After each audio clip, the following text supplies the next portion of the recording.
السلام علیکم ورحمۃ اللہ وبرکاتہ۔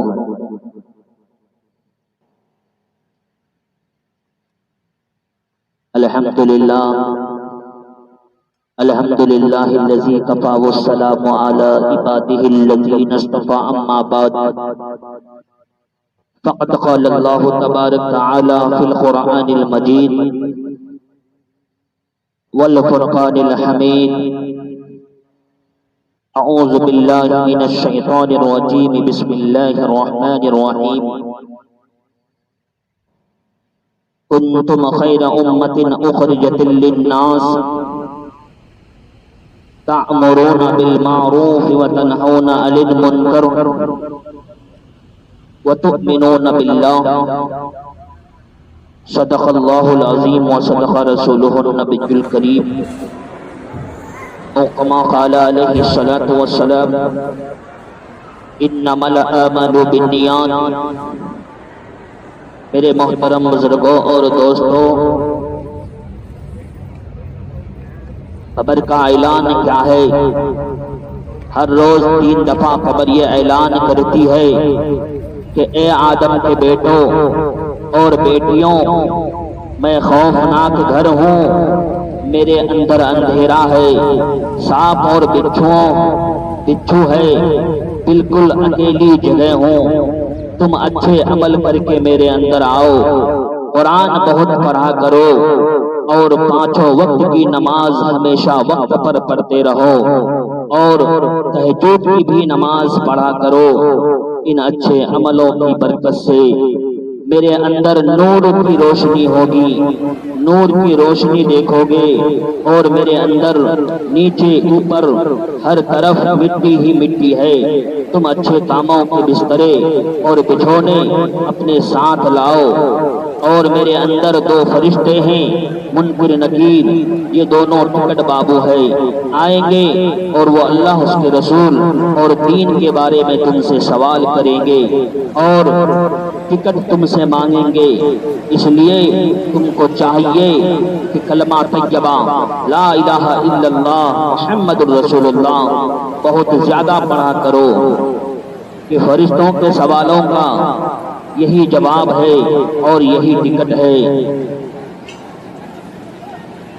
قبر میں آنا، ارشاد فرمایا رسول صلی اللہ علیہ وسلم نے کہ جب مردہ قبر میں رکھ دیا جاتا ہے، یا آگ میں جلا دیا جاوے، یا جانور کھا جائے، یا پانی میں ڈوب جائے، تو سیاہ رنگ اور نیلی آنکھوں والی 2 فرشتے منکر نکیر بادل کی طرح گرجتے اور زمین کو چیرتے ہوئے اس کے سر کی طرف سے آتے ہیں، اور خدا کے حکم سے اس کو زندہ کر کے پوچھتے ہیں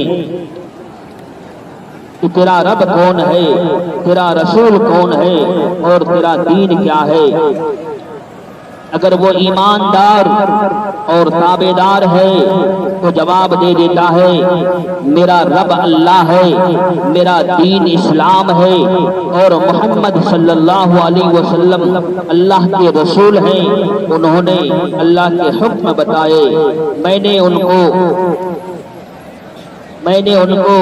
اور اللہ کی کتاب کو، قرآن مجید کو سمجھا، سچا سمجھا، اور اس کے حکموں کو معلوم کر کے ان پر عمل کیا۔ مگر اللہ تعالیٰ کی طرف سے کہا جاتا ہے کہ میرے بندے نے ٹھیک جواب دیا، اس کے لیے جنت کا فرش بچھا دو، جنت کا فرش بچھا دو، اور اس کو جنت کا لباس پہنا دو، اور جنت کی طرف سے دروازے کھول دو۔ بس دروازے کھول دیا جاتا ہے، اس کی ٹھنڈی ٹھنڈی اور خوشبودار ہوائیں آتی رہتی ہے، اور 70 ہاتھ تک اس کی قبر پوشیدہ کر دی جاتی ہے، اور اس سے کہا جاتا ہے کہ دلہا یا دلہن کی طرح آرام سے سو جا، اور اس کی قبر کو نور کی روشن کر دیا جاتا ہے۔ اور اگر وہ مردہ عورت ہو یا مرد بے ایمان اور نافرمان ہوتا ہے تو فرشتوں کے جواب میں کہتا ہے ہائے ہائے میں کچھ نہیں جانتا.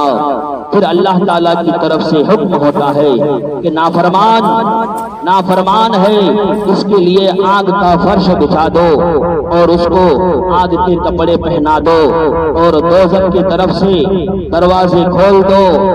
گرم اور بدبودار ہوائیں اس کو ستا رہی ہے، ستائے گی اور اس کی قبر کو تنگ کر دو. بس قبر ایسی تنگ کر دی جاتی ہے کہ اس نافرمان کی پسلیاں ادھر سے ادھر نکل جاتی ہے.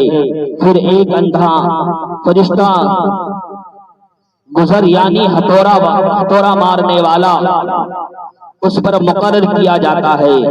وہ فرشتہ اس پہ ایسا گرز مارتا ہے کہ ہڈی اور پسلیوں کا چورا ہو جاتا ہے اور گرز مارنے کی آواز ساری مخلوق سنتی ہے مگر آدمی اور جن نہیں سنتے. بس اسی طرح پڑی رہتی ہے. پھر اچھا کر دیا جاتا ہے، پھر مار سے چورا چورا ہو جاتا ہے.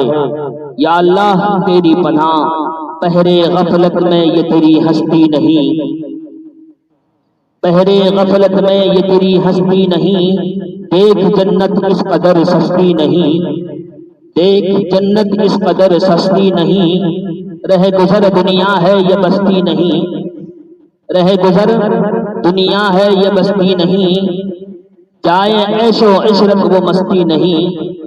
ہے یہ لفظ ہے یہ لطف عیش و دنیا چند روز، دیکھ لو اس کا تماشا چند روز.